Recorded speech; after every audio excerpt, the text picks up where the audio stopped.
Ebi bibeire aha kishaayi kya Kashongi High School omu Kashongi constituency. Na Kashongi muzana friendly match yayo nenda nizengezo tawe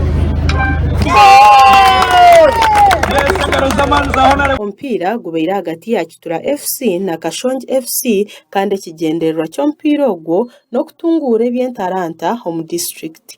Omutebeekanisa w'omupiira ogu Ruth Mushabere Joti agize ngu emipiira egi neeyamba eminyeeto okugira emicwe mirungi n'okutunguura entaranta zaabo.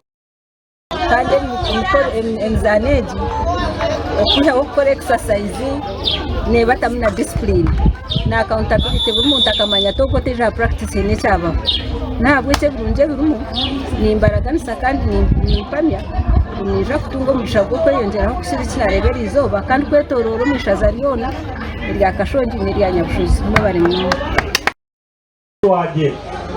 omukazi wange n'omukazi w'emicwe mirungi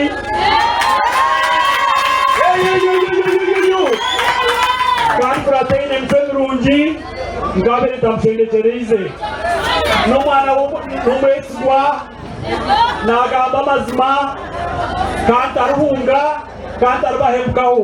Omupiira gw'ebigyere gwizire gwahwa amakazi nuko batyo bakaza omu penalties Kashongi FC ekasinga kandi orubaju rw'abaishiki nabo hasingire Kashongi. Sasa laba katimba hakuna mkatimba omupira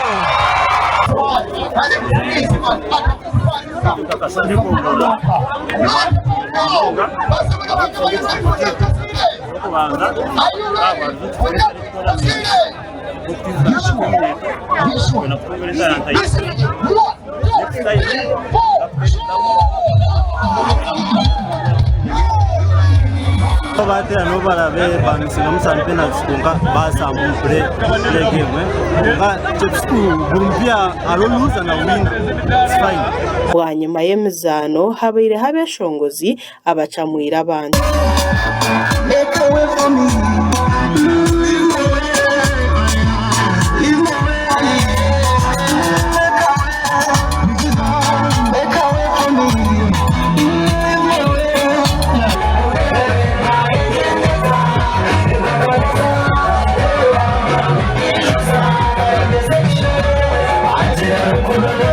Amakuru aga gashakwa kanaremesa abwa Sky TV agenshonga omuri Kiruhura.